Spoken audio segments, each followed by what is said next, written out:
नमस्कार बच्चों। आज हम हिंदी व्याकरण के अंतर्गत कारक पढ़ेंगे।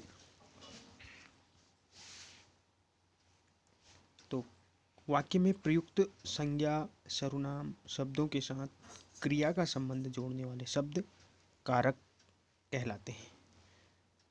कारक शब्द का अर्थ है करने वाला या क्रिया को संपन्न कराने वाला। वाक्य में प्रयुक्त सभी पदों का एक दूसरे से संबंध रहता है, तभी उनका अर्थ निकलता है। किसी पद का क्रिया के साथ जो संबंध रहता है उसे ही हम कारक कहते हैं। यहाँ कुछ उदाहरण दिए हैं। पेड़ से पत्ते गिर रहे हैं। अब देखिए कि कहाँ से, क्या, मैं हाथ से खाता हूँ, कौन, किससे। संध्या ने शालिनी को चाय दी, किसने, किसे और क्या दिया। मैं खाना खा रहा हूँ, कौन खाना खा रहा है और क्या खा रहा है। उपयुक्त वाक्यों में रेखांकित पद संज्ञा या सर्वनाम पद हैं। रेखांकित पद किसी न किसी रूप में क्रिया से जुड़े हुए हैं। शब्दों के क्रिया संज्ञा क्रिया सर्वनाम संबंध जो हैं वह कारक कहलाते हैं। इन संबंधों को हिंदी में परसर्गों से दिखाया जाता है। ये कारक चिन्ह भी कहलाते हैं। परसर्ग और कारक चिन्ह एक ही चीज। तो हम इनके भेदों को जानते हैं। कारक के 8 भेद हैं। कर्ता कारक, कर्म कारक, करण कारक, संप्रदान कारक, अपादान कारक, संबंध कारक, अधिकरण कारक और संबोधन। इसी प्रकार इनके विभक्ति चिन्ह भी हैं।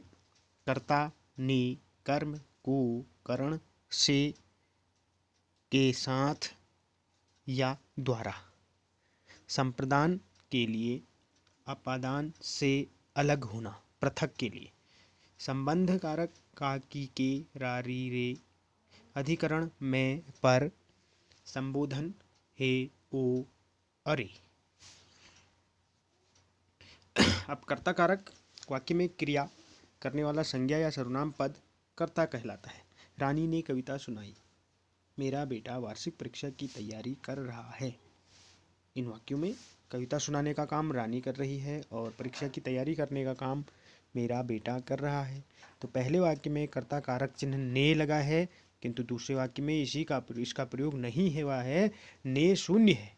यदि क्रियापद सकर्मक हो और भूतकाल में हो तभी ने का प्रयोग होता है। क्रियापद सकर्मक होने पर और भूतकाल में होने पर तभी क्रिया का प्रयोग होता है। ध्रुव कहाँ गया। अकर्मक क्रिया भूतकाल। लड़के ने आइसक्रीम खाई, सकर्मक किया और भूतकाल। कर्म कारक वाक्य की क्रिया का फल जिस संज्ञा या सर्वनाम पर पड़े उसे कर्म कहते हैं। कर्म कारक का चिन्ह को होता है। कभी कभी यह शून्य भी रहता है।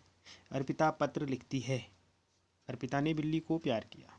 तो अप्राणीवाचक कर्म के साथ को नहीं लगता। दूसरे वाक्य में बिल्ली प्राणीवाचक संज्ञा है, अतः यहाँ को लगना आवश्यक है। करण क्रिया के करने के साधन को करण कारक कहा जाता है। रमा हाथ से लिखती है। मेरे पिताजी कार से दफ्तर जाते हैं। कभी कभी से के स्थान पर द्वारा का भी प्रयोग किया जाता है, जैसे वे बस द्वारा आगरा गए। हमें टीवी के द्वारा ताजे समाचार मिलते हैं। तो कर्ता ने कर्म को करण से, के साथ या द्वारा, ये इसके विभक्ति चिन्ह है। संप्रदान कारक वाक्य में कर्ता जिसके लिए क्रिया करता है या जिसे कुछ देता है उसे संप्रदान कारक कहते हैं।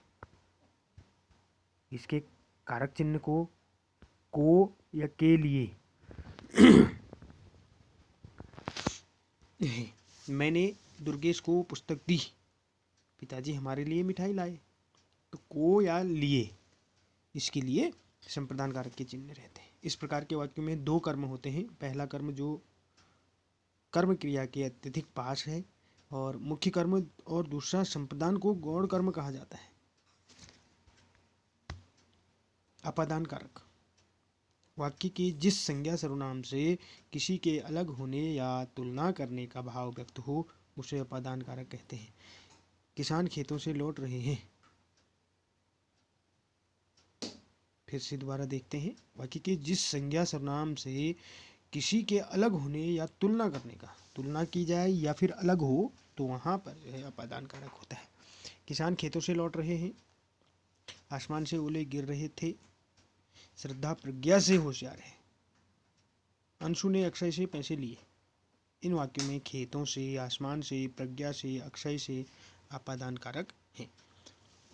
संबंध कारक में ये संज्ञा से, संज्ञा या सर्वनाम से संज्ञा का संबंध बताते हैं, जबकि इनका क्रिया से कोई संबंध नहीं होता। अतः कारक की परिभाषा के अनुसार यह कारक नहीं है, किंतु इसके परसर्ग हैं। का, की, के, रा, री, रे, उसका नाम खुशी है, हमारी टीम जीत गई।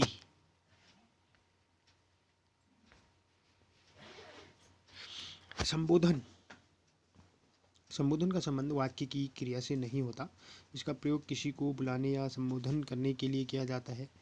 इसका कोई कारक चिन्ह या प्रसर्ग नहीं होता है। इसके लिए अरे, हे, ओ, भाई, भाइयों आदि का प्रयोग किया जाता है।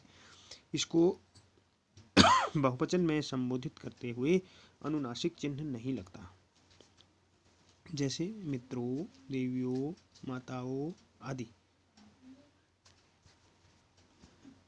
धन्यवाद।